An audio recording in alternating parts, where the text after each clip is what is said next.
Hello student, welcome to back my YouTube channel D K life study में आपका स्वागत है। फ्रेंड, आज हम 10th क्लास का हिंदी का बहुत ही महत्वपूर्ण सब्जेक्टिव के साथ आए हैं जो आने वाले 2022 एग्जाम के लिए बहुत ही इंपॉर्टेंट है। तो प्लीज़ फ्रेंड, अगर आप हमारे चैनल पर पहली बार विजिट कर रहे हैं तो चैनल को सब्सक्राइब कर दें और बेल आइकन को दबाना ना भूलें ताकि जो भी मैं 10th क्लास का लेटेस्ट अपडेट वीडियो बनाऊँ आप तक पहुँचता रहे और आने वाले एग्जाम में आपको सहायता मिले। तो चलिए फ्रेंड, आज हम लोग हिंदी का संपूर्ण कहानी है फ्रेंड जिसका सब्जेक्टिव लेकर आए हैं। तो प्लीज़ फ्रेंड, वीडियो को लाइक कर दे, शेयर कर दे और हमारे चैनल पर पहली बार विजिट कर रहे हैं तो चैनल को सब्सक्राइब कर दे और बेल आइकन को दबाना ना भूले। तो चलिए देख सकते हैं प्रश्न है फ्रेंड कि जातिवाद के पोषक उसके पक्ष में क्या तर्क देते हैं। देख सकते हैं फ्रेंड, जातिवाद यह फ्रेंड भीमराव अंबेडकर के द्वारा लिखा गया है और इनका जन्म भीमराव अंबेडकर जी का जन्म 14 अप्रैल 1891 ईस्वी को मेहू के मध्य प्रदेश में हुआ था और इनके पिताजी का नाम रामजी सकपाल और यह एक दलित परिवार से थे। तो चलिए वीडियो को लाइक कर दे, शेयर कर दे और हमारे चैनल पर पहली बार विजिट करना है तो चैनल को सब्सक्राइब कर दे और बेल आइकन को दबाना ना भूले। तो चलिए, उन्होंने जातिवाद के बारे में लिखा था। क्या लिखा था फ्रेंड? जातिवाद के बारे में लिखा था। तो चलिए किस तरह से लिखना है देख सकते हैं फ्रेंड कि जातिवाद के पोषक उसके पक्ष में यही तर्क देते हैं कि जाति प्रथा श्रम विभाजन का दूसरा रूप है। क्या है फ्रेंड? जाति प्रथा है जो श्रम विभाजन का दूसरा रूप है, जो आधुनिक सभ्य समाज कार्य कुशलताओं के लिए यह आवश्यक माना गया है। तो चलिए वीडियो को लाइक कर दें और हमारे चैनल पर पहली बार विजिट कर रहे हैं चैनल को सब्सक्राइब करके बेल आइकन को दबाना ना भूले। तो चलिए, जातिवाद के पक्ष में दिए गए तर्कों पर लेखक की प्रमुख आपत्तियां क्या हैं। देख सकते हैं फ्रेंड, जातिवाद है फ्रेंड जो यह भीमराव अंबेडकर जी का लिखा हुआ निबंध है फ्रेंड। तो देख सकते हैं जातिवाद के आंसर में किस तरह से लिखना है कि जातिवाद के पक्ष में दिए गए तर्कों पर लेखक की प्रमुख आपत्तियां सार्मिक विभाजन है, क्योंकि इससे समाज में रहने वाले लोगों के बीच ऊंच नीच छुआछूत की भेदभाव की भावना उत्पन्न होती है और विवाद की संभावना बनी रहती है। तो चलिए वीडियो को लाइक कर दे, शेयर कर दे और हमारे चैनल पर पहली बार विजिट कर रहे हैं तो चैनल को सब्सक्राइब कर दे और बेल आइकन को दबाना ना भूले ताकि जो भी मैं 10th क्लास का लेटेस्ट अपडेट वीडियो बनाऊं आप तक पहुंचता रहे और आने वाले एग्जाम में आपको सहायता मिले। तो चलिए फ्रेंड, देख सकते हैं 4 नंबर प्रश्न है कि जाति प्रथा भारत में बेरोजगारी का एक प्रमुख प्रत्यक्ष कारण कैसे बनी। देख सकते हैं फ्रेंड कि जाति प्रथा है जो यह भीमराव अंबेडकर जी के द्वारा यह लिखी गई निबंध है। तो चलिए देख सकते हैं फ्रेंड क्या है, देख सकते हैं जाति प्रथा के बारे में जो भीमराव अंबेडकर जी लिखे थे कि जाति प्रथा भारत में एक बेरोजगारी का एक प्रमुख प्रत्यक्ष का कारण दोषपूर्ण पेशों के महत्व बनी हुई है, क्योंकि यह पेशा पृथक पेशों पर ही आधारित होती हैं जिसमें लोगों को एक ही पेशों में बांध दिया जाता है, चाहे वह उस काम के योग्य हो या ना हो, उसके परिवार का पालन पोषण हो या ना हो, इससे समाज को कोई मतलब नहीं रहता है और ना ही समाज उसे अन्य दूसरे कामों को करने की अनुमति देता है। तो चलिए वीडियो को लाइक कर दे, शेयर कर दे और हमारे चैनल पर पहली बार विजिट कर रहे हैं तो चैनल को सब्सक्राइब कर दे और बेल आइकन को दबाना ना भूले। तो चलिए, लेखक ने पाठ में किन प्रमुख पहलुओं से जाति प्रथा को एक हानिकारक प्रथा के रूप में दिखाया है। तो देख सकते हैं कि लेखक थे फ्रेंड भीमराव अंबेडकर जी ने आर्थिक पहलुओं से जाति प्रथा को हानिकारक प्रथा के रूप में दिखाया है, क्योंकि यह मनुष्य के स्वाभाविक प्रेरणा, रुचि और आत्मशक्ति को दबाकर स्वाभाविक नियमों में जकड़कर उसे निष्क्रिय बना देता है। देख सकते हैं कि जाति प्रथा एक मंद पहलू है फ्रेंड, यह एक मंद वर्ग है जिसे आप लोग चाहकर भी नहीं बदल सकते हैं। तो चलिए वीडियो को लाइक कर दे, शेयर कर दे और हमारे चैनल पर पहली बार विजिट कर रहे हैं तो चैनल को सब्सक्राइब करके और बेल आइकन को दबाना ना भूले। तो चलिए देख सकते हैं फ्रेंड, विष के दांत शीर्षक कहानी की सार्थकता को स्पष्ट करना है। देख सकते हैं फ्रेंड, विष के दांत क्या है। विष के दांत यह एक कहानी है फ्रेंड, जो यह नलिन विलोचन शर्मा जी के द्वारा लिखा गया कहानी है। बहुत ही पारिवारिक और स्वाभाविक कहानी है फ्रेंड।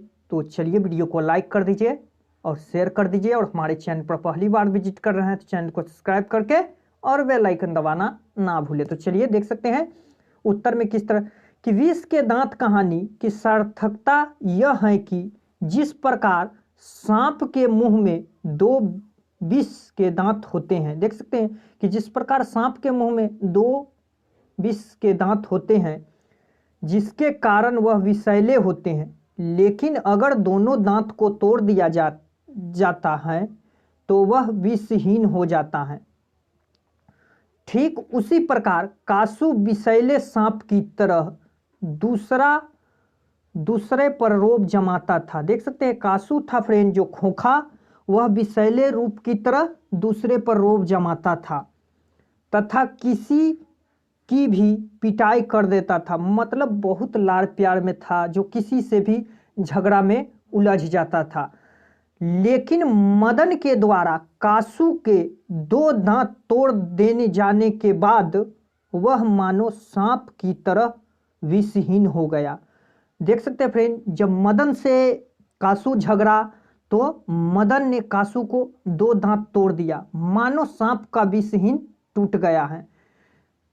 दूसरे पर रोब जमाना तथा पिटाई करना वह बंद कर दिया। मारा एक दिन जो मदन थे फ्रेंड जो लट्टू के लिए मारा, एक दिन कासू के बहुत मार के 2 दांत तोड़ दिया उसको। तो उसी दिन से वह सुधर गया, यानी वह पिटाई करना और रोब जमाना भी बंद कर दिया। तो चलिए वीडियो को लाइक कर दे, शेयर कर दे और हमारे चैनल पर पहली बार विजिट कर रहे हैं तो चैनल को सब्सक्राइब करके और बेल आइकन दबाना ना भूले। तो चलिए देख सकते हैं फ्रेंड, 7वां नंबर प्रश्न है कि कासू खोखे किन मामलों में अपवाद था। देख सकते हैं फ्रेंड, कासू का ही दूसरा नाम खोखा है। आप लोग याद रखिएगा, कासू का ही दूसरा नाम खोखा है।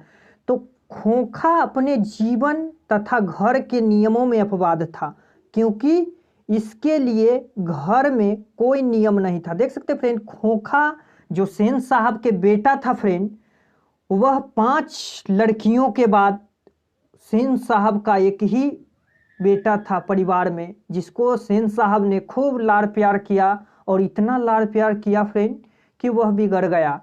और इसी के कारण वह अपने घर में जो सेन साहब नियम बनाए हुए थे वो अपने 5 लड़कियों के लिए, उस नियम को वह तोड़ दिया और इसीलिए इस मामले में उसे अपवाद कहा जाता था। तो चलिए वीडियो को लाइक शेयर करना ना भूले और चैनल पर पहली बार विजिट कर रहे हैं तो चैनल को सब्सक्राइब करके और बेल आइकन को दबाना ना भूले। तो चलिए देख सकते हैं कासू और मदन के बीच झगड़े का क्या कारण था।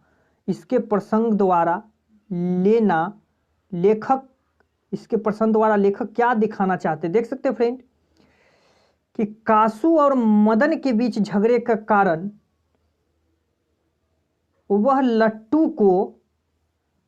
लट्टू का खेल है। देख सकते हैं कासू और मदन के बीच के झगड़े का कारण है फ्रेंड लट्टू का खेल।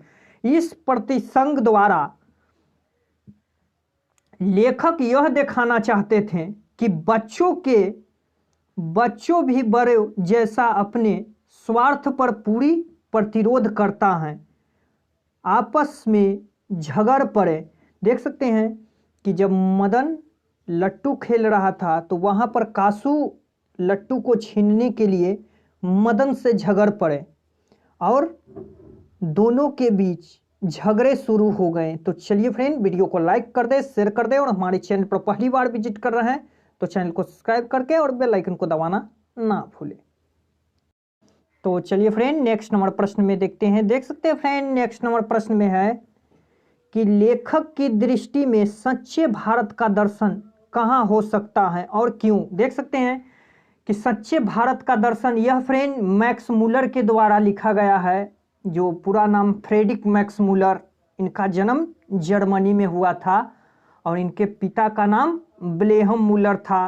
तो चलिए वीडियो को लाइक कर दे, शेयर कर दे, और हमारे चैनल पर पहली बार विजिट कर रहे हैं तो चैनल को सब्सक्राइब करके और बेल आइकन को दबाना ना भूले। तो देख सकते हैं लेखक की दृष्टि में सच्चे भारत का दर्शन कहाँ हो सकता है और क्यों?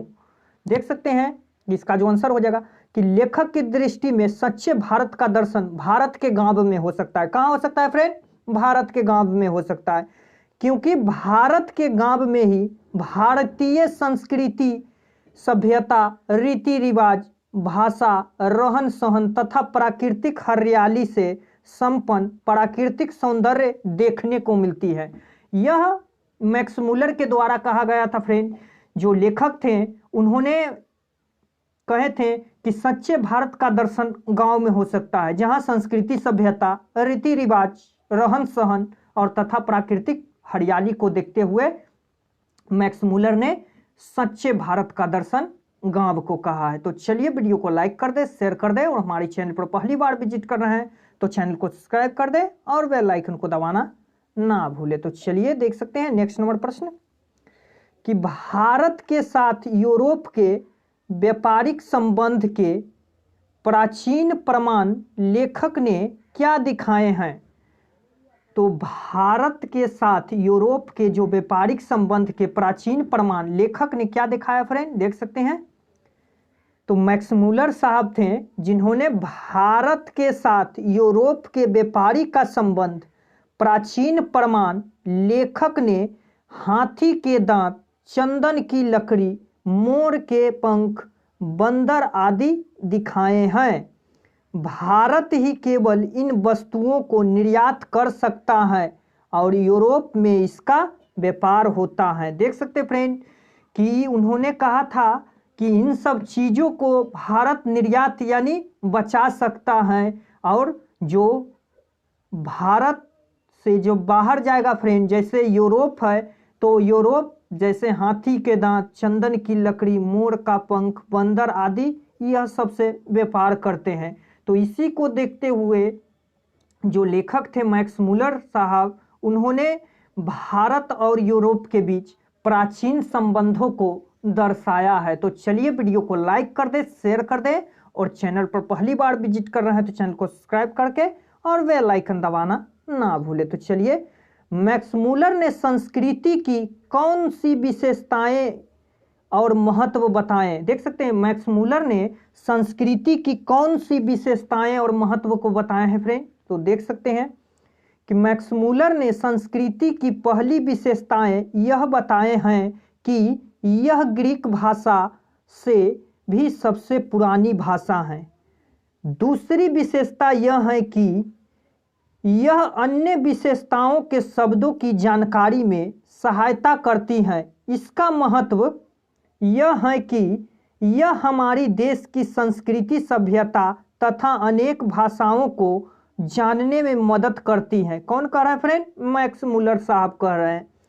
उदाहरण सब संस्कृत में चूहा के मूस और ग्रीक में गुस, लैटिन में मूस कहा जाता है। देख सकते हैं कि उन्होंने कई सारा भाषाओं को बारे में बताए हैं। तो चलिए वीडियो को लाइक कर दे, शेयर कर दे, और हमारे चैनल पर पहली बार विजिट कर रहे हैं तो चैनल को सब्सक्राइब कर दे और बेल आइकन को दबाना ना भूले। तो चलिए देख सकते हैं कि धर्मों की दृष्टि से भारत का क्या महत्व है। देख सकते हैं कि धर्मों की दृष्टि से भारत का क्या महत्व है फ्रेंड? तो मैक्स मूलर साहब थे, मैक्स मूलर साहब थे जो धर्म की दृष्टि से भारत का बहुत बड़ा महत्व बताए हैं। मैक्स मूलर साहब जी थे जो भारत को धर्म की दृष्टि में सबसे बड़ा महत्व बताए थे, क्योंकि भारत ब्राह्मण या वैदिक धर्म की भूमि है। यहाँ बौद्ध धर्म और जैन धर्म की जन्म भूमि भी है, तथा फारसियों का जड़ और शरणार्थी भी है। देख सकते हैं कि यहाँ जैन धर्म और बौद्ध धर्म, माने भारत एक ऐसा देश है फ्रेंड जहाँ यहाँ दोनों धर्म को माना जाता है, और इसी को देखते हुए जो लेखक मैक्स मुलर साहब थे, जिन्होंने धर्म की दृष्टि से भारत को बहुत बड़ा महत्व बताया है। तो चलिए वीडियो को लाइक कर दें और हमारे चैनल पर पहली बार विजिट कर रहे हैं तो चैनल को सब्सक्राइब करके और बेल आइकन को दबाना ना भूलें। चलिए नेक्स्ट नंबर प्रश्न कि लेखक वास्तविक इतिहास किसे मानता है और क्यों। देख सकते हैं फ्रेंड, लेखक हैं जो वास्तविक इतिहास किसे मानते हैं और क्यों मानते हैं। तो चलिए, लेखक वास्तविक इतिहास भारत के इतिहास को मानते हैं, क्योंकि भारत ही एक ऐसा इतिहास है जो अनेक राज्य की क्रूरताओं की अपेक्षाओं कहीं अधिक ज्ञातव्य और पठनीय है। देख सकते हैं कि जो लेखक थे मैक्स मुलर साहब, जिन्होंने भारत को इतिहास इसीलिए मानते हैं क्योंकि यहाँ की जो इतिहास और इतिहास परंपरा बहुत ही उनको अच्छी लगी थी, इसीलिए लेखक ने वास्तविक इतिहास भारत को कहा है। तो चलिए वीडियो को लाइक कर दे, शेयर कर दे और हमारे चैनल पर पहली बार विजिट कर रहे हैं चैनल को सब्सक्राइब कर दे और बेल आइकन को दबाना ना भूले। तो चलिए फ्रेंड, देख सकते हैं कि नाखून क्यों बढ़ते हैं, यह प्रश्न लेखक के आगे कौन उपस्थित हुआ। देख सकते हैं, नाखून क्यों बढ़ते हैं, यह प्रश्न लेखक को किसने पूछा फ्रेंड। तो ऐसे भी आ सकता है या किसके आगे उपस्थित हुआ। तो देख सकते हैं नाखून क्यों बढ़ता है कि लेखक है फ्रेंड आचार्य हजारी प्रसाद द्विवेदी जी थे। इन्होंने नाखून क्यों बढ़ता है यह प्रश्न फ्रेंड जो लेखक थे आचार्य हजारी प्रसाद द्विवेदी जी, उनके जो छोटी लड़की थी, यह प्रश्न उसने पूछी थी लेखक से कि नाखून क्यों बढ़ता है। लेखक इस बात को सुनकर बहुत आश्चर्यचकित हो गए और इस पर सोचने लगे कि आखिर नाखून क्यों बढ़ते हैं।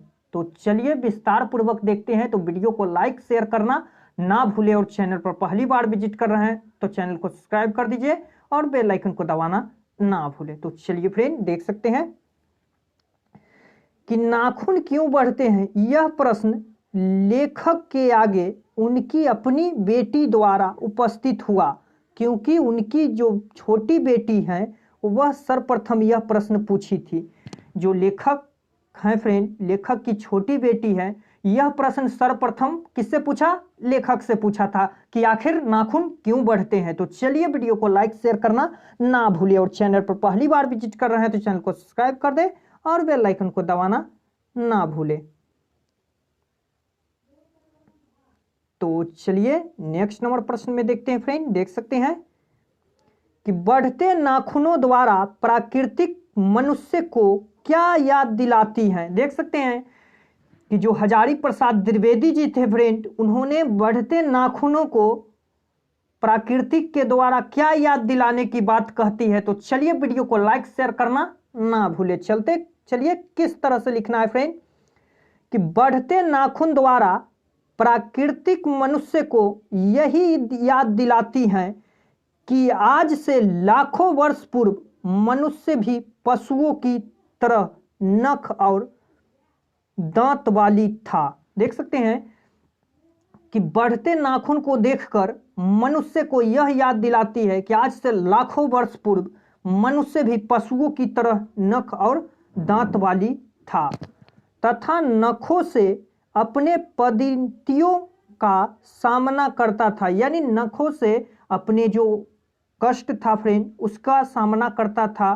तो चलिए वीडियो को लाइक कर दे, शेयर कर दे और हमारे चैनल पर पहली बार विजिट कर रहे हैं तो चैनल को सब्सक्राइब कर दे और बेल आइकन को दबाना ना भूले। तो चलिए फ्रेंड, देखते हैं नेक्स्ट नंबर प्रश्न। देख सकते हैं फ्रेंड नेक्स्ट नंबर प्रश्न में कि मनुष्य बार बार नाखून क्यों काटता है। देख सकते हैं कि मनुष्य बार बार नाखून क्यों काटता है फ्रेंड। तो चलिए कि मनुष्य बार बार नाखून को काटता है क्योंकि वह पशुता की भावनाओं को त्याग करना चाहता है। देख सकते हैं कि मनुष्य बार बार नाखून क्यों काटता है, नाखून क्यों बढ़ते हैं फ्रेंड। तो यह लेखक है आचार्य हजारी प्रसाद द्विवेदी जी और उनके द्वारा यह प्रश्न किया गया है कि मनुष्य बार बार नाखून क्यों काटता है। तो मनुष्य बार बार नाखून को काटता है क्योंकि वह पशुता की भावना को त्याग कर मानवता की ओर, देख सकते हैं, मानवता की ओर प्रवेश कर चुका है तथा मनुष्य के पास नाखून के अत्यंत घातक हथियार आ चुका है। देख सकते हैं कि नाखून को वह त्यागना चाहते हैं मनुष्य, और वह मनुष्य की ओर प्रवेश कर गए हैं तथा मनुष्य के पास ऐसा बहुत सारा अस्त्र शस्त्र हैं, अब अत्यंत घातक हथियार आ चुके हैं, बहुत सारा हथियार आ चुके हैं, इसीलिए वह नाखून को बार बार काटते हैं। तो चलिए वीडियो को लाइक कर दे, और हमारी चैनल पर पहली बार विजिट कर रहे हैं तो चैनल को सब्सक्राइब करके और बेल आइकन को दबाना ना भूले। तो चलिए, नख बढ़ता है और उन्हें काटता मनुष्य की सहज वृत्तियां हैं, इसका क्या अभिप्राय है? देख सकते फ्रेंड, इसका क्या अभिप्राय है? तो यह जो हजारी प्रसाद त्रिवेदी ही जी के द्वारा लिखा गया है फ्रेंड, कि देख सकते हैं कि नख बढ़ाना और उन्हें काटना मनुष्य की सहज वृत्तियां अर्थात अनजानी स्मृतियां हैं। इनका अभिप्राय यह है कि मनुष्य नख बढ़ाकर पशुता का प्रमाण देता है। इसका यह अभिप्राय है कि मनुष्य नख बढ़ाकर पशुता का प्रमाण देता है तथा नख काटकर मनुष्यता का प्रमाण देते हैं। देख सकते फ्रेंड कि अगर नाखून बढ़ाएगा तो यह पशुता का प्रमाण देगा, अगर नख काटेगा फ्रेंड तो यह मनुष्यता का प्रमाण देगा। तो चलिए, वीडियो को लाइक शेयर करना ना भूले, और चैनल पर पहली बार विजिट कर रहे हैं चैनल को सब्सक्राइब कर दे और बेल आइकन को दबाना ना भूले। तो चलिए देख सकते हैं नेक्स्ट नंबर प्रश्न, कि स्वाधीनता शब्द का सार्थकता लेखक क्या बताना चाहते थे? तो देख सकते हैं फ्रेंड, स्वाधीनता शब्द का सार्थकता लेखक क्या बताना चाहते थे?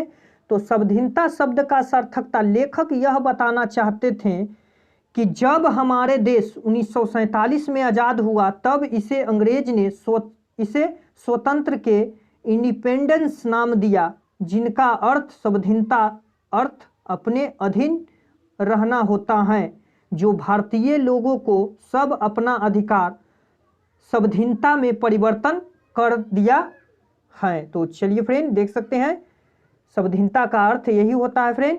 तो चलिए, वीडियो को लाइक कर दे, शेयर कर दे, और हमारे चैनल पर पहली बार विजिट कर रहे हैं तो चैनल को सब्सक्राइब कर दे और बेल आइकन को दबाना ना भूले, ताकि जो भी मैं 10th क्लास का लेटेस्ट अपडेट वीडियो बनाऊं आप तक पहुंचता रहे और आने वाले एग्जाम में आपको सहायता। तो चलिए नेक्स्ट नंबर प्रश्न में देखते हैं। देख सकते हैं फ्रेंड, नेक्स्ट नंबर प्रश्न में है कि सफलता और चरित्रता शब्दों में लेखक अर्थ की भिन्नता किस प्रकार प्रतिपादन करता है? देख सकते हैं फ्रेंड कि जो सफलता के चरित्रता पर लेखक अर्थ भिन्नता किस प्रकार प्रतिपादन करता है, तो चलिए देखते हैं।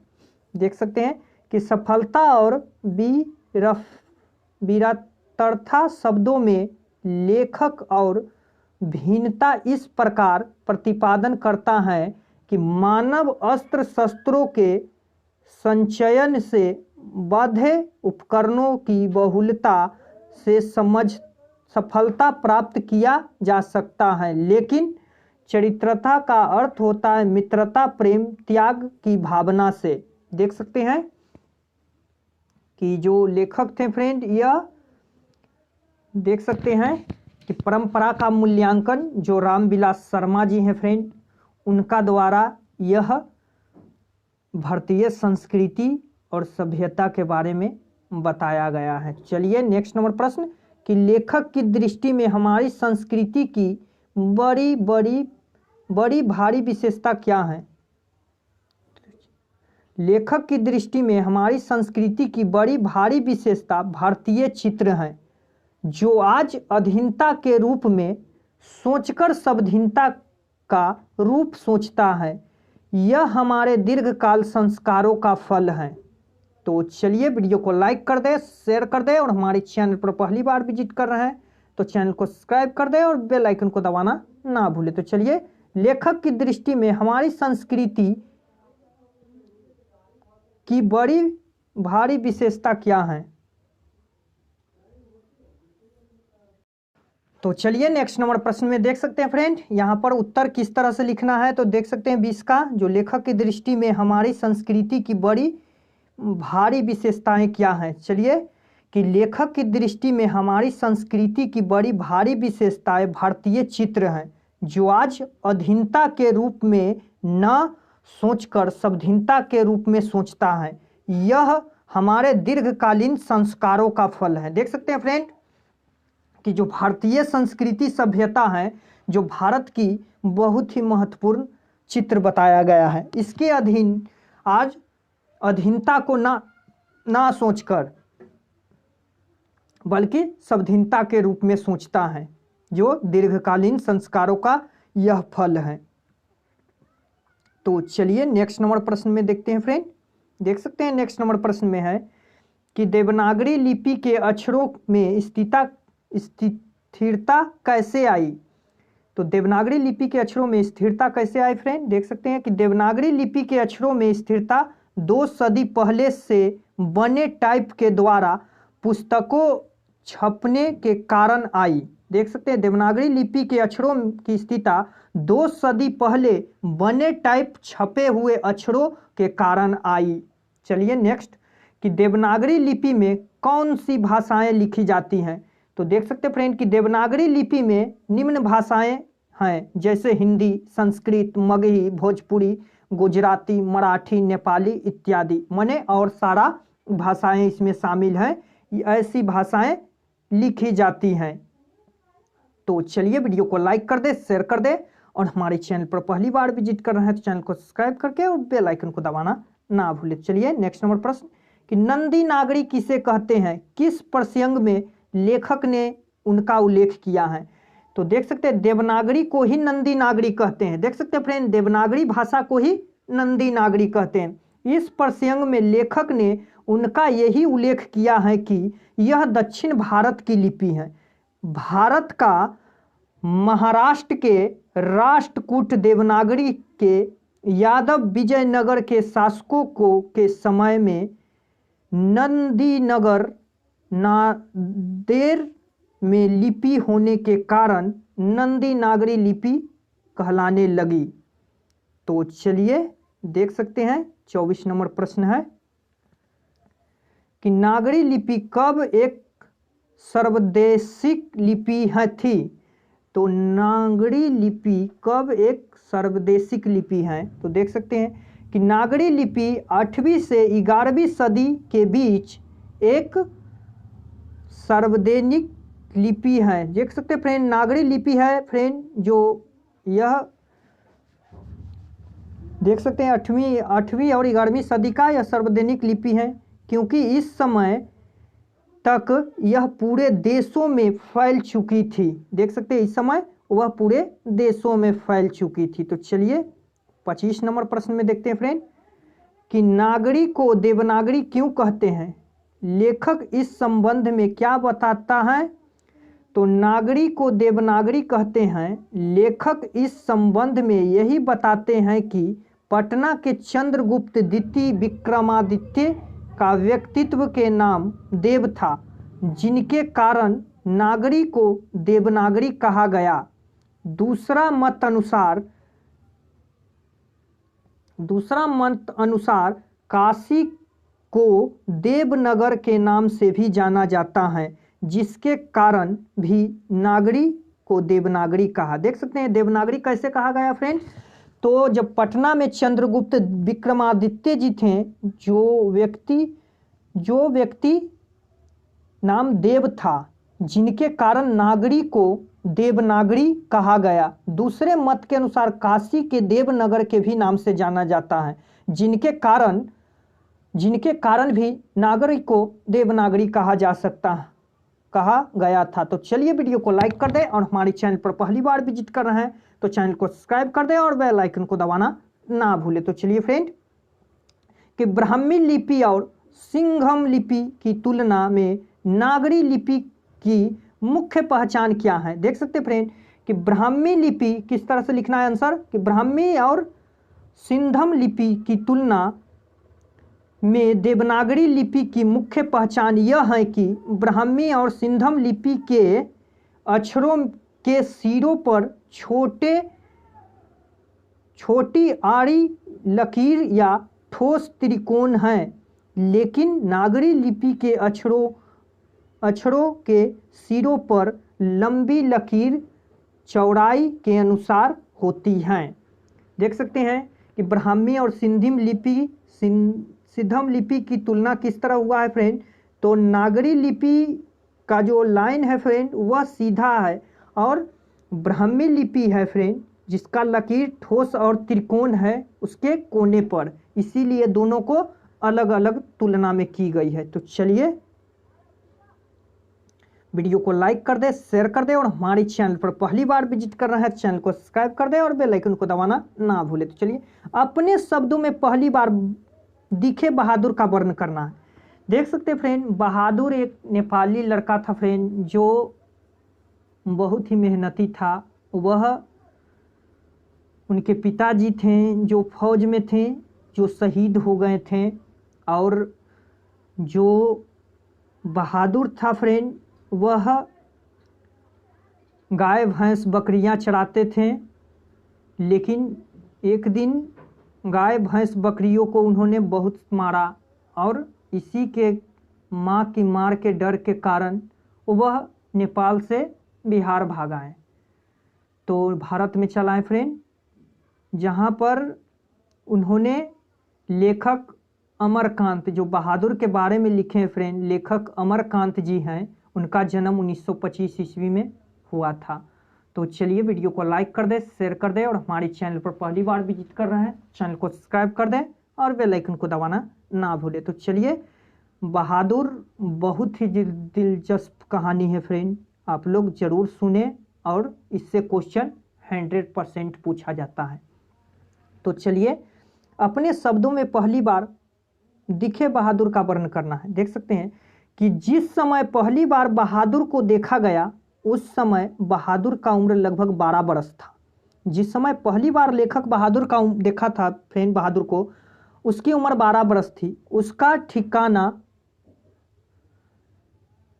ठिकाना चकैठ शरीर, गोरा रंग, चिपटा मुंह था, आधा वाह वाली सफ़ेद कमीज तथा नौकर पहले था, गले में स्काउट की तरह रुमाल बांधे था, चेहरे पर मुस्कुराहट तथा आँखों को बुरी तरह मलका रहा था। देख सकते हैं कि लेखक ने जब पहली बार देखा तो बहादुर 12 बरस का था फ्रेंड, और आधा कमीज सफ़ेद हाफ बाही वाला कमीज पहने हुआ था, गले में रुमाल बांधे हुए था, चेहरे पर मुस्कुराहट था, और वह मुस्कुराहट आँखों को बुरी तरह मलका रहा था। तो चलिए देखते हैं नेक्स्ट नंबर प्रश्न कि लेखक को क्यों लगता है कि नौकर रखना बहुत जरूरी हो गया था। देख सकते फ्रेंड, लेखक को क्यों लगता था कि नौकर रखना बहुत जरूरी था। लेखक कौन थे फ्रेंड? अमरकांत जी थे।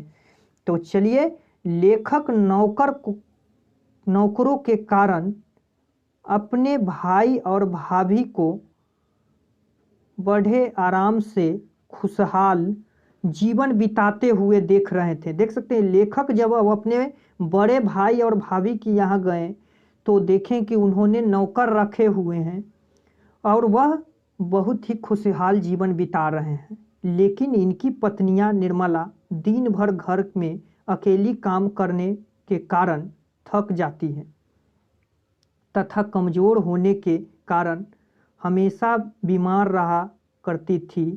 इस स्थिति को देखते हुए लेखक को ऐसा लगा कि नौकर रखना जरूरी हो गया। देख सकते हैं कि इसी स्थिति को देखकर लेखक को लगा कि अब नौकर रखना जरूरी हो गया। तो चलिए फ्रेंड, वीडियो को लाइक कर दे, शेयर कर दे, और हमारे चैनल पर पहली बार विजिट करना है तो चैनल को सब्सक्राइब करके और बेल आइकन को दबाना ना भूले। तो चलिए फ्रेंड, देखते हैं नेक्स्ट नंबर प्रश्न।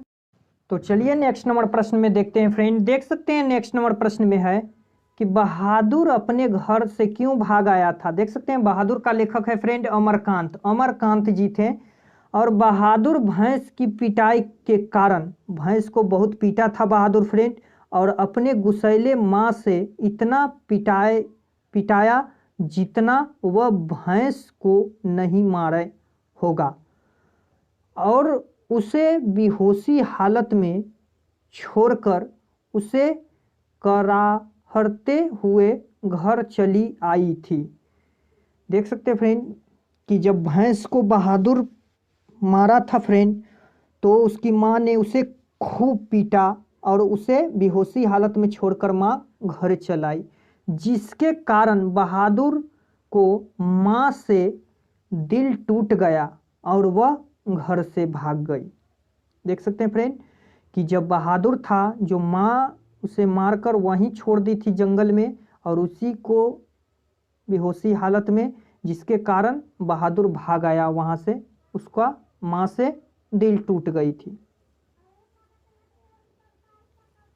30 नंबर प्रश्न है कि बहादुर के नाम से दिल शब्द क्यों उड़ा दिया गया, विचार करें।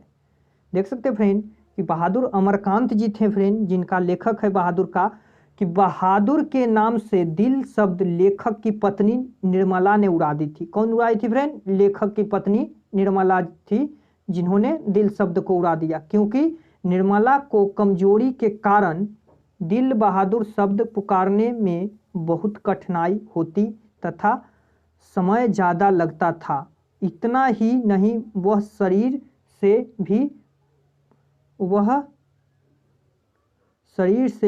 बहादुर था, इसीलिए बहादुर के नाम से दिल बहादुर को उड़ा दिया गया। देख सकते फ्रेंड कि दिल बहादुर शब्द लेखक की पत्नी निर्मला थी जिन्होंने दिल शब्द उड़ा दी थी, क्योंकि निर्मला को बोलने में बहुत ही दिक्कत होती थी दिल बहादुर, इसीलिए वह दिल शब्द को हटा दी थी फ्रेंड। तो चलिए वीडियो को लाइक कर दे, शेयर कर दे, और हमारे चैनल पर पहली बार विजिट कर रहे हैं चैनल को सब्सक्राइब करके और बेल आइकन को दबाना ना भूले। तो चलिए देख सकते हैं कि बहादुर को चले जाने पर सबको पछतावा क्यों होता है। बहादुर को चले जाने पर सबको पछतावा क्यों होते हैं। देख सकते फ्रेंड कि बहादुर को चले जाने पर सबको पछतावा होता है, क्योंकि बहादुर जैसा ईमानदार और कर्मठ नौकर उन्हें कहीं नहीं मिलेगी। देख सकते फ्रेंड कि बहादुर पर जब चोरी का आरोप लगाया गया था फ्रेंड, 11 रुपए चुरा लिया था, जो देख सकते हैं चोरी का आरोप लगा था, और इसी बात को बहादुर को बहुत दुख हुआ और उसे बहुत पीटा, और इतना ही नहीं, गलत आरोप के कारण भी सबने अपना मर्यादा खोकर उसे खूब पीटा। देख सकते हैं सबने अपना मर्यादा को भुला गया और इस गलती के कारण उसे खूब पीटा, और इन्हीं गलतियों के कारण सबको पछतावा हुआ। देख सकते हैं इन्हीं गलतियों के कारण सबको खूब पछतावा हुआ, क्योंकि बहादुर जो अमरकांत जी थे उनका घर छोड़कर चला गया, और इसी गलतियों को लेखक और उसकी पत्नी को बहुत पछतावा हुआ। तो चलिए वीडियो को लाइक शेयर करना ना भूले, और चैनल पर पहली बार विजिट कर रहे हैं चैनल को सब्सक्राइब कर दें और बेल आइकन को दबाना ना भूले। तो चलिए, निर्मला को बहादुर के चले जाने पर किस बात का अफसोस हुआ। देख सकते फ्रेंड निर्मला को बहादुर के चले जाने पर किस बात का अफसोस हुआ फ्रेंड। तो निर्मला थी फ्रेंड जो लेखक की पत्नी थी, तो निर्मला को बहादुर के चले जाने पर काफ़ी अफसोस हुआ, क्योंकि वह अपनी कमाई के पैसा के साथ साथ सारा सामान भी छोड़ गया था। देख सकते हैं कि निर्मला को इसीलिए अफसोस हुआ फ्रेंड कि जो उनका कमाया हुआ पैसा था और साथ साथ सारा सामान भी वह छोड़ दिया लेखक के यहाँ, और वो अपना पैसा भी नहीं ले गया, इसीलिए निर्मला को बहुत अफसोस था। तो चलिए वीडियो को लाइक शेयर करना ना भूले, और हमारे चैनल पर पहली बार विजिट कर रहे हैं तो चैनल को सब्सक्राइब कर दे और बेल आइकन को दबाना ना भूले। तो चलिए, परंपरा का ज्ञान देख सकते हैं, परंपरा का ज्ञान किनके लिए सबसे ज्यादा आवश्यक है और क्यों। तो देख सकते हैं फ्रेंड परंपरा का ज्ञान है जो किनके लिए सबसे ज्यादा आवश्यक है और क्यों। तो यह फ्रेंड परंपरा का मूल्यांकन है रामविलास शर्मा जी। देख सकते हैं कि परंपरा का ज्ञान ऐसे व्यक्तियों के लिए सबसे ज्यादा आवश्यक है जिनको साहित्य में युग परिवर्तन करना चाहते हैं, जो लकीर व फकीर नहीं बताते बल्कि रूढ़ियों तोड़कर क्रांतिकारी साहित्य की रचना करना चाहते हैं, क्योंकि ऐसे व्यक्तियों को ही वह वर्गहीन तथा शोषण मुक्त समाज की रचना करना चाहते थे। देख सकते फ्रेंड, परंपरा का मूल्यांकन, यह रामविलास शर्मा जी के द्वारा लिखा गया यह है फ्रेंड। तो चलिए देख सकते हैं नेक्स्ट नंबर प्रश्न कि राजनीतिक बहुमूल्यों में साहित्य का मूल्य अत्यधिक अस्थायी होते हैं, कैसे? तो देख सकते हैं कि राजनीतिक मूल्यों में साहित्य के मूल्य अत्यधिक स्थायी होते हैं। इस पक्ष में लेखक कहते हैं कि अंग्रेज कवि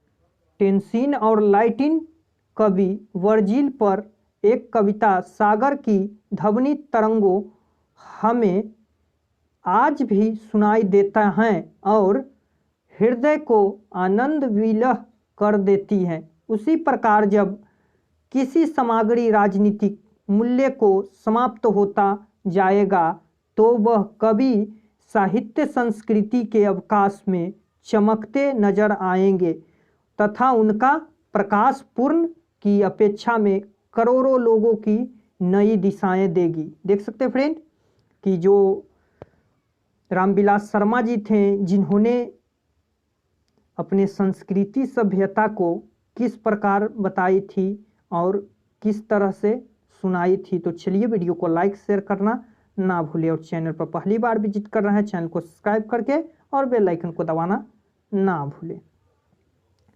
कि भारत में बहुजातीय मुख्य संस्कृति और इतिहास की ही देन है, कैसे? तो कैसे है फ्रेंड? भारत में बहुजातीय मुख्य संस्कृति और इतिहास की देन है क्योंकि यह किसी एक जाति द्वारा दूसरी जाति पर राजनीतिक प्रभुता स्थापित है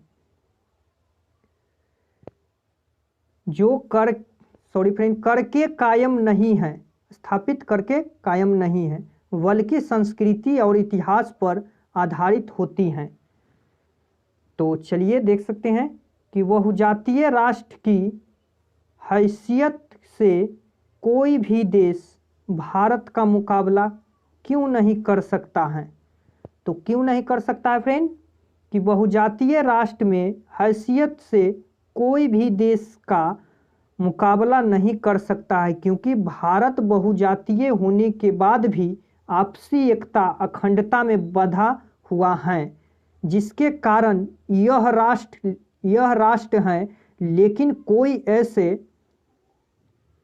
ऐसे देश हैं जो बहुजातीय होने के बाद भी आपसी एकता और अखंडता में नहीं बंधा है जिसके कारण राष्ट्र नहीं बन पाया। उदाहरण सोवियत संघ। देख सकते फ्रेंड कि अखंडता और राष्ट्रीयता के बारे में बात किए थे फ्रेंड जो लेखक थे रामविलास शर्मा जी जिन्होंने भारतीय अखंडता और एकता के बारे में बताए हैं कि बहुजातीय होने के बाद भी वह अखंडता तथा एकता में बंधे हुए हैं। तो चलिए नेक्स्ट नंबर प्रश्न देखते हैं कि लखनऊ और रामपुर में बिरजू महाराज का क्या संबंध है। देख सकते फ्रेंड कि लखनऊ और रामपुर में बिरजू महाराज का क्या संबंध है। तो चलिए देखते हैं नेक्स्ट नंबर प्रश्न। तो देख सकते फ्रेंड आंसर इसका देखेंगे कि लखनऊ और रामपुर में बिरजू महाराज का क्या संबंध है। तो चलिए देखते हैं। तो चलिए फ्रेंड देख सकते हैं कि लखनऊ और रामपुर में बिरजू महाराज का यही संबंध है कि लखनऊ बिरजू महाराज का जन्म स्थान है। लखनऊ क्या है फ्रेंड? बिरजू महाराज का जन्म स्थान है, साथ साथ इनके पिता का भी जन्म स्थल है। देख सकते हैं बिरजू महाराज का भी जन्म लखनऊ में हुआ था फ्रेंड और उनके पिताजी का भी जन्म लखनऊ में ही हुआ था, इसीलिए बिरजू महाराज का लखनऊ से संबंध है। देख सकते हैं यह कहानी है फ्रेंड जीत जीत मैं निरखत हूँ। जो पंडित बिरजू महाराज जी थे उनका लखनऊ और रामपुर से क्या संबंध था। तो देख सकते हैं कि लखनऊ और रामपुर में बिरजू महाराज की यही संबंध है कि लखनऊ में बिरजू महाराज का जन्म के साथ साथ इनके पिता का भी जन्म स्थल है तथा रामपुर के नवाब के यहाँ इनके पिताजी थे जो लगातार 22 वर्षों तक काम किए थे। देख सकते हैं रामपुर में इनके पिताजी थे फ्रेंड बिरजू महाराज के जो 22 वर्षों तक काम किए थे तथा वहीं इनकी नृत्य की साधना भी शुरू हुई थी। जो बिरजू महाराज जी थे, जिनका नृत्य की साधना कहाँ शुरू हुआ था फ्रेंड? रामपुर में ही शुरू हुआ था। तो चलिए वीडियो को लाइक कर दे और हमारी चैनल पर पहली बार विजिट करना है तो चैनल को सब्सक्राइब करके और बेल आइकन को दबाना ना भूले। तो चलिए नेक्स्ट नंबर प्रश्न में देखते हैं कि रामपुर की नौकरी छूटने पर हनुमान जी को प्रसाद क्यों चढ़ाया? तो देख सकते हैं बिरजू महाराज जी थे फ्रेंड, जो रामपुर के नवाब बिरजू महाराज के नृत्य से प्रभावित होकर 6 वर्ष की अवस्था में मानसिक तन साखवाह पर नियुक्ति कर लिए। देख सकते हैं कि बिरजू महाराज जी एक नृत्य थे फ्रेंड, जिन्होंने 6 वर्ष की अवस्था में उन्हें तख्तवाह पर नियुक्ति कर लिए थे, कर लिए जो इनके माता और पिता को मंजूर नहीं था, जो इनके माता और पिता को मंजूर नहीं था कि हमारा बेटा यहाँ पर नृत्य करे। इसके पिताजी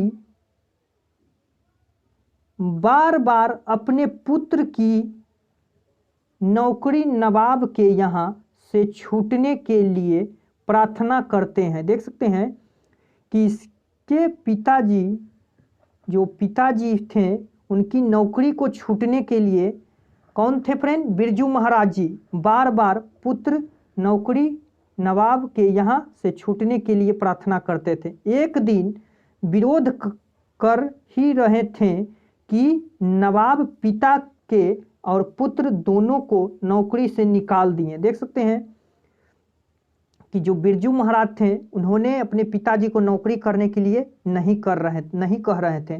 तो दोनों में जब एक दिन बात ही चल रहा था तो नवाब साहब थे जिन्होंने पिता और पुत्र दोनों को नौकरी से निकाल दिए। इस प्रसन्नता के कारण हनुमान जी को प्रसाद चढ़ाया था। कौन चढ़ाया था फ्रेंड? तो यह उनके पिताजी चढ़ाए थे। तो चलिए वीडियो को लाइक शेयर करना ना भूले और हमारे चैनल पर पहली बार विजिट कर रहा है चैनल को सब्सक्राइब करके और बेल आइकन को दबाना ना भूले। तो चलिए बिरजू महाराज के गुरु कौन थे, उनको संक्षिप्त में परिचय देना है। तो जित जित मैं निरखत हूँ, इसका लेखक पंडित बिरजू महाराज जी हैं फ्रेंड, और उन्हीं का यह है। तो देख सकते हैं कि बिरजू महाराज के गुरु कोई नहीं बल्कि स्वयं उनके पिताजी थे। बिरजू महाराज के गुरु स्वयं उनके पिताजी थे। इनके पिताजी स्वयं को अपने पुत्र से कमाई का 500 रुपये लेकर अपना शिष्य बनाए। देख सकते हैं कि जो उनके पुत्र थे फ्रेंड, जो 500 रुपये कमाए थे, उनको लेकर वह अपना शिष्य बनाए। इनके पिता का कहना यह था कि एक कोई भी चीज चुरा कर नहीं रखना चाहते हैं। उनके पिताजी कहना था कि कोई भी चीज चुरा कर नहीं रखना चाहते हैं। इनके पिताजी कथक नृत्य में काफी निपुण थे, मतलब बहुत कथक नृत्य के बारे में जानते थे, जो बिरजू महाराज को अपने शिष्य के रूप में उनको यह ज्ञान दिया था। तो चलिए देख सकते हैं नेक्स्ट नंबर प्रश्न है कि बिरजू महाराज ने नृत्य की शिक्षा कैसे और कब देनी शुरू की? तो देख सकते हैं कि बिरजू महाराज ने नृत्य की शिक्षा अपने पिता के मरने के बाद देनी शुरू की। बिरजू महाराज थे फ्रेंड, जो कब शिक्षा देना शुरू की? उनके पिताजी जब गुजर गए तो उन्होंने नृत्य की शिक्षा देना शुरू की, क्योंकि पिता के मरने के बाद घर की स्थिति काफी दयनीय हो गई थी। इनके घर में कमाने वाला कोई नहीं था। उन्होंने नृत्य की शिक्षा अपने घर के 3 मील की पैदल दूरी तय कर सीताराम बागला नामक एक अमीर लड़का था फ्रेंड, लड़का को 25-25 रुपए में 2 ट्यूशन देनी शुरू की। बिरजू महाराज देख सकते हैं फ्रेंड, जब उनके पिताजी गुजर गए थे तो उनकी काफ़ी स्थिति दयनीय हो गई थी, जिसके कारण वह 3 मील पैदल चलकर वह एक अमीर लड़का को ट्यूशन पढ़ाते थे सिर्फ 25 रुपया में। तो चलिए वीडियो को लाइक कर दें और हमारे चैनल पर पहली बार विजिट कर रहे हैं चैनल को सब्सक्राइब करके और बेल आइकन को दबाना ना भूले। तो चलिए फ्रेंड देख सकते हैं नेक्स्ट नंबर प्रश्न है कि बिरजू महाराज के जीवन में सबसे दुखमद समय कब आया, उससे संबंधित प्रसंग का वर्ण कीजिए। देख सकते हैं कि बिरजू महाराज के जीवन में सबसे दुखमय समय उनके अपने पिता के मरने के बाद आया, क्योंकि इनके पिता के मरते ही घर की स्थिति काफ़ी दयनीय हो गई। इसके पास अपने पिता का श्राद्ध करने के लिए पैसा तक ही न था। तब 10 दिनों के अंदर 2 प्रोग्राम कर 500 रुपये कमाए और अपने पिता का श्राद्ध किए। देख सकते फ्रेंड बिरजू महाराज की बहुत ही दर्शनीय स्थिति थी फ्रेंड। जब उनके पिताजी गुजर गए थे तो उनकी मृत्यु के लिए उनके पास जो अंतिम क्रियाक्रम था उनके लिए पैसा नहीं था और 10 दिनों के अंदर उन्होंने 500 रुपये को कमाकर अपने पिताजी के श्राद्ध किया। तो चलिए वीडियो को लाइक कर दे और हमारे चैनल पर पहली बार विजिट कर रहे हैं चैनल को सब्सक्राइब कर दे और बेल आइकन को दबाना ना भूले। तो चलिए कि अपने विवाह के बारे में बिरजू महाराज क्या बताते हैं। देख सकते फ्रेंड कि अपने विवाह के बारे में बिरजू महाराज जी क्या बताते थे। तो अपने विवाह के बारे में बिरजू महाराज यही बताते थे कि जब 18 वर्ष के हुए थे तब उनकी माँ घबराकर इनका विवाह कर दी जाए यही चाहते थे। देख सकते हैं घबराकर इनका विवाह कर दी जाए यही चाहते थे, कर दी जाए यह नहीं चाहते थे।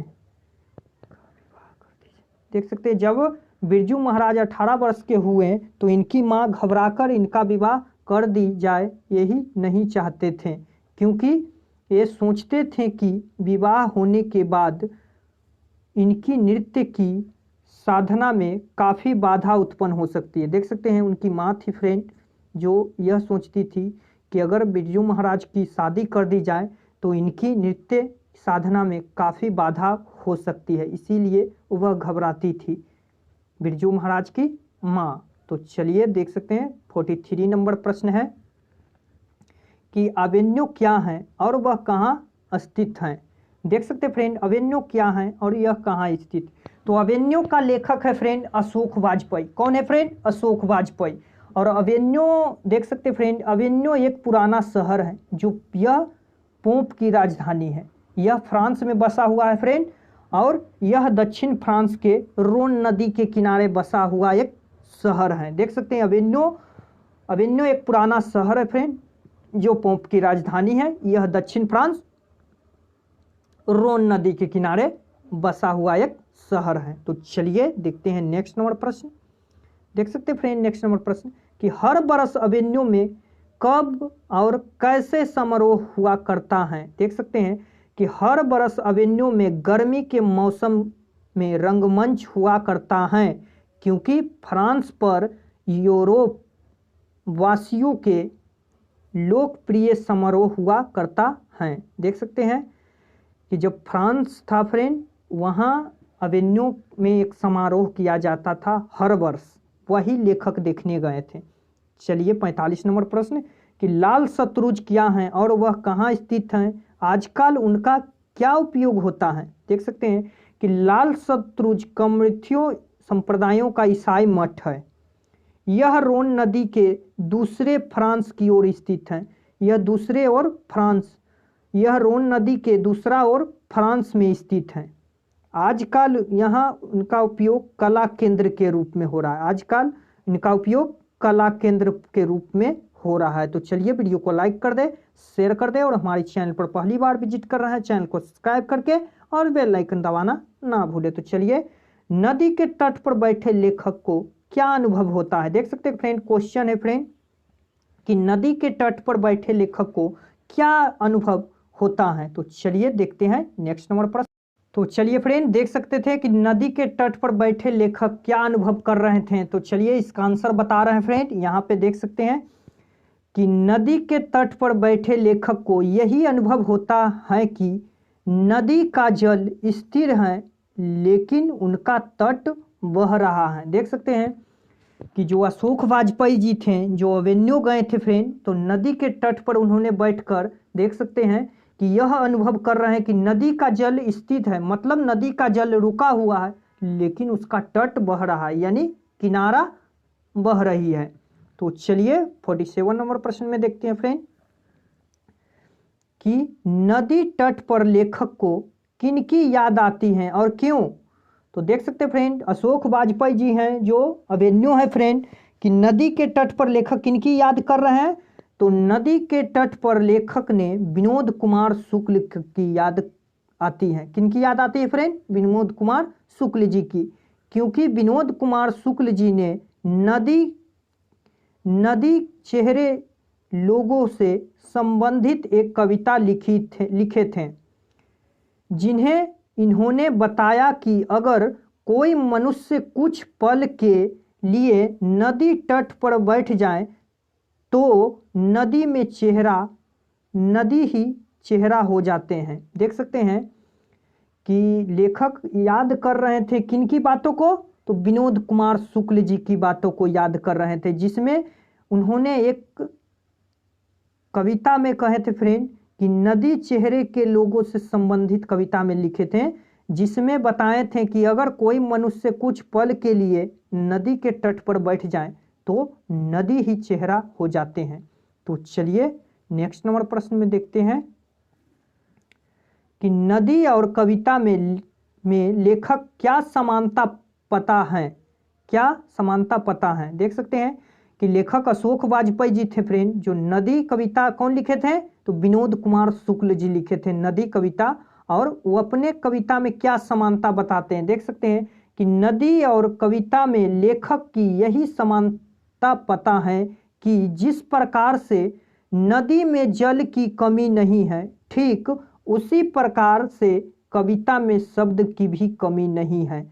जिस प्रकार से नदी की आभा चेहरे पर पड़ती है, ठीक उसी प्रकार से कविता के आभा चेहरे पर भी पड़ती है। देख सकते फ्रेंड कि जो लेखक थे फ्रेंड, लेखक विनोद कुमार शुक्ल जी थे, जो नदी कविता और लेखक के क्या समानता बताए हैं। देख सकते हैं कि जिस प्रकार नदी का आभा चेहरे पर पड़ता है, ठीक उसी प्रकार कविता का आभा भी चेहरे पर ही पड़ता है।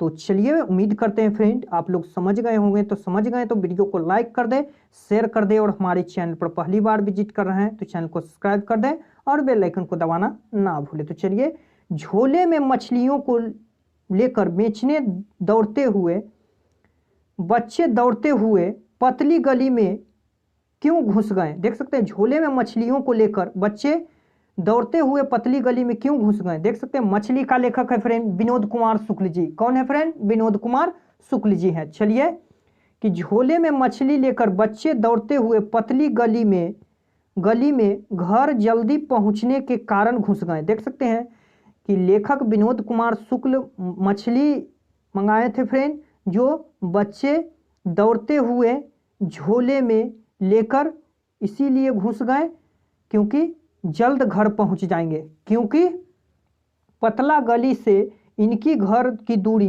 काफ़ी नज़दीक थी तथा वर्षा होने के कारण चारों तरफ बाजार में भागदौड़ मची हुई थी, इसीलिए झोले में मछली लेकर दौड़ती हुई वह पतली गली में घुस गई थी। तो चलिए, यह फ्रेंड विनोद कुमार शुक्ल जी का लिखा हुआ है फ्रेंड मछली कहानी। तो चलिए, मछली को लेकर बच्चे की क्या अभिलाषा थी। देख सकते फ्रेंड कि मछली को लेकर बच्चे की अभिलाषा इसके साथ खेलने की थी। मछली को लेकर बच्चे की अभिलाषा थी फ्रेंड कि हम इसके साथ खेलेंगे। बच्चे मछलियों को कुआं में डाल देना चाहते थे। बच्चे थे फ्रेंड जो मछलियों को कुआं में डाल देना चाहते थे और अपनी इच्छा अनुसार उसे कुआं से बाल्टी के द्वारा निकाल कर खेलना चाहते थे। देख सकते फ्रेंड, बच्चे थे फ्रेंड जो मछलियों को कुआं में डालना की इच्छा थी और वह अपनी इच्छा के अनुसार कुआं से बाल्टी के द्वारा निकालकर वह खेलना चाहते थे।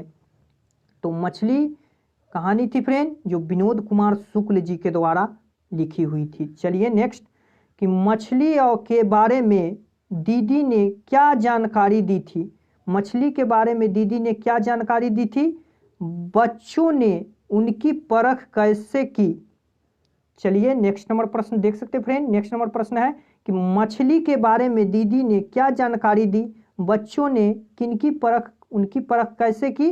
तो चलिए किस तरह से लिखना है कि मछली के बारे में दीदी ने यही जानकारी दी थी कि मरी हुई मछली के आंखों में कोई परछाई नहीं बनती है। देख सकते फ्रेंड कि मछली के बारे में दीदी यह जानकारी दे रही थी कि मरी हुई मछली की आंखों में कोई परछाई दिखाई नहीं देता है, लेकिन जीवित मछलियों की आंखों में परछाई बनती है।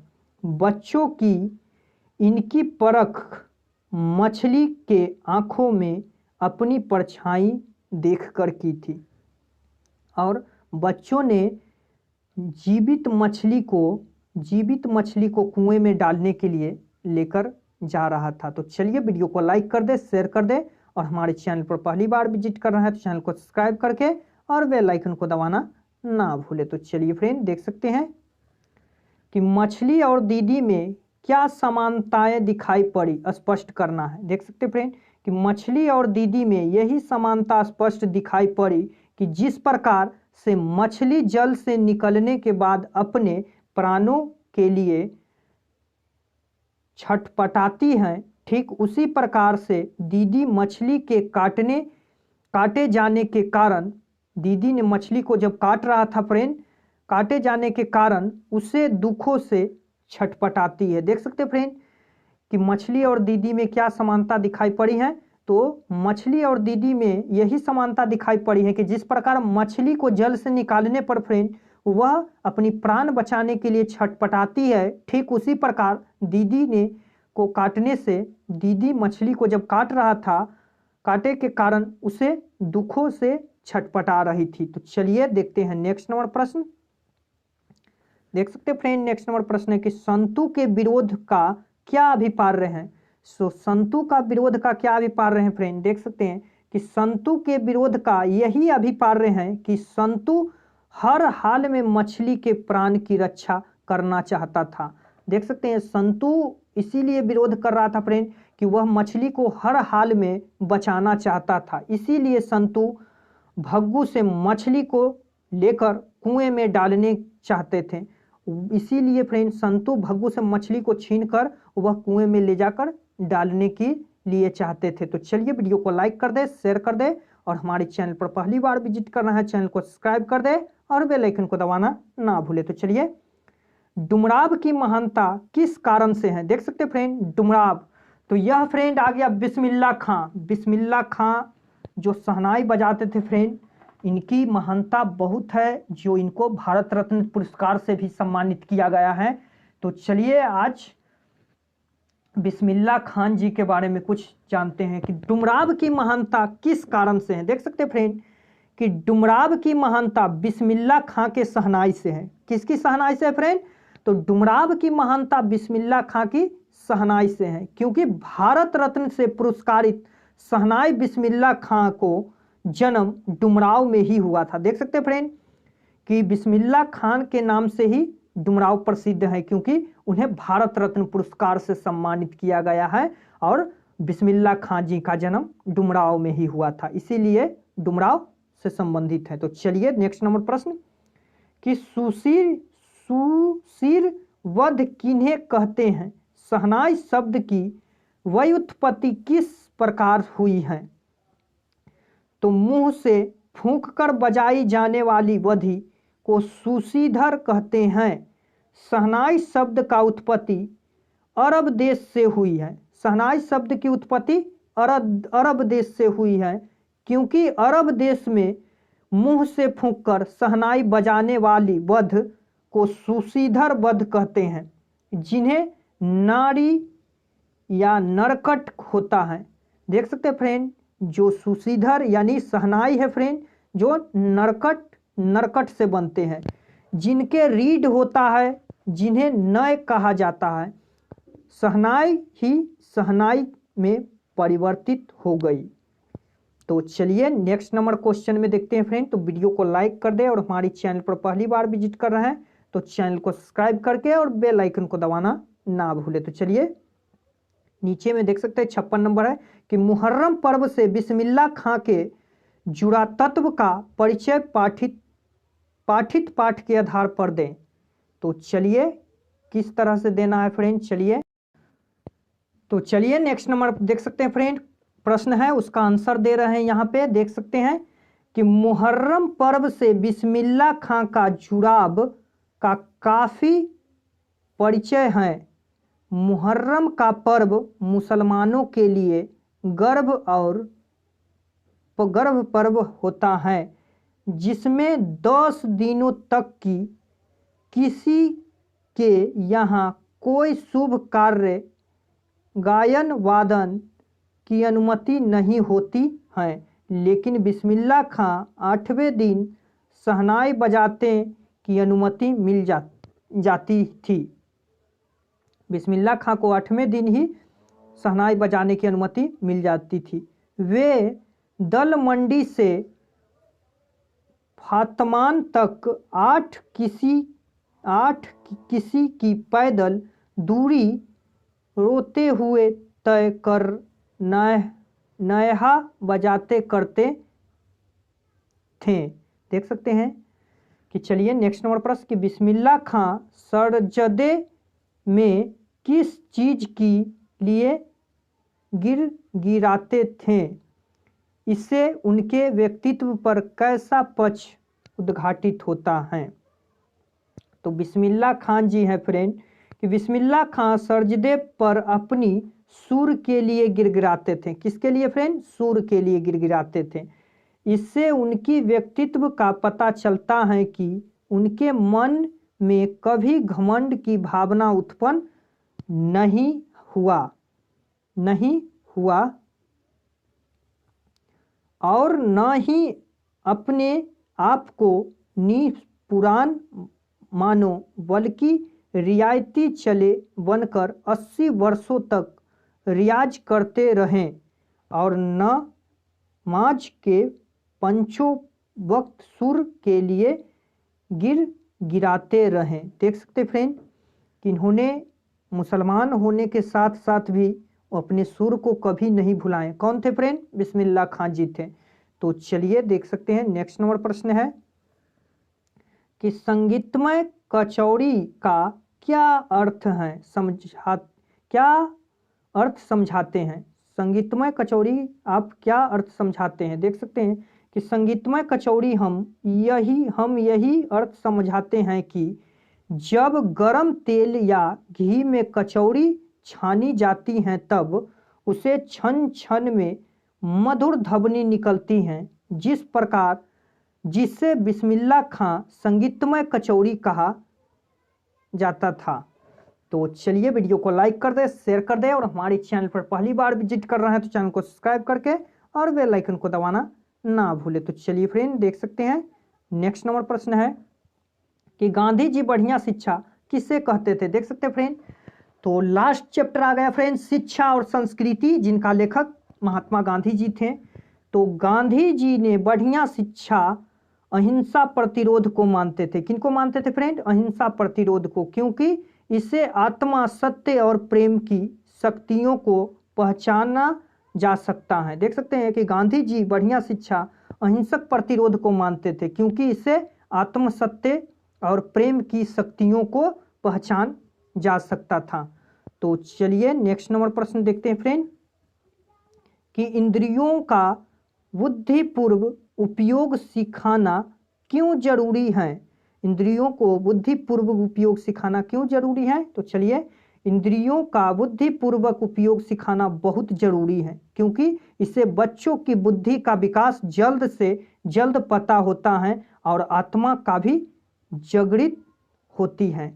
तो देख सकते हैं, चलिए नेक्स्ट नंबर प्रश्न कि शिक्षा का अभिप्राय गांधी जी क्या मानते थे। देख सकते हैं फ्रेंड कि शिक्षा और संस्कृति के लेखक स्वयं गांधी जी ही थे, जिन्होंने देख सकते हैं कि शिक्षा का अभिप्राय गांधी जी बच्चे और मनुष्य के शरीर, बुद्धि और आत्मा के सभी गुणों को प्रकट करना मानते हैं। देख सकते हैं कि शिक्षा का अभिप्राय गांधी जी बच्चे और मनुष्य के शरीर की बुद्धि, आत्मा को गुणों को प्रकट करना मानते हैं। तो चलिए नेक्स्ट नंबर प्रश्न कि शिक्षा का धैर्य गांधी जी क्या मानते थे। तो शिक्षा का धैर्य गांधी जी क्या मानते थे फ्रेंड। तो शिक्षा का धैर्य गांधी जी चरित्र निर्माण को मानते थे, क्योंकि अच्छे व्यक्तिवान चरित्र व वर्गहीन तथा शोषमुक्त एक सभ्यता समाज की स्थापना कर सकते हैं, इसका बागडोर अपने हाथों में संभाल सकते हैं। तो चलिए फ्रेंड, आज के लिए इतना ही फ्रेंड। कहानी का संपूर्ण सब्जेक्टिव हम लोग एक ही वीडियो में सॉल्व कर दिए फ्रेंड। अब नेक्स्ट क्लास में जो काव्य खंड है फ्रेंड, उसका VVI क्वेश्चन एक ही वीडियो में आप लोगों के लिए लेकर आएंगे। तो चलिए हमारे वीडियो को लाइक शेयर करना ना भूलें, और चैनल पर पहली बार विजिट कर रहे हैं तो चैनल को सब्सक्राइब करके और बेल आइकन को दबाना ना भूले। तो चलिए फ्रेंड, नेक्स्ट क्लास में फिर से इसका दूसरा पार्ट लेकर आने वाले हैं। तो तब तक के लिए टेक केयर, बाय।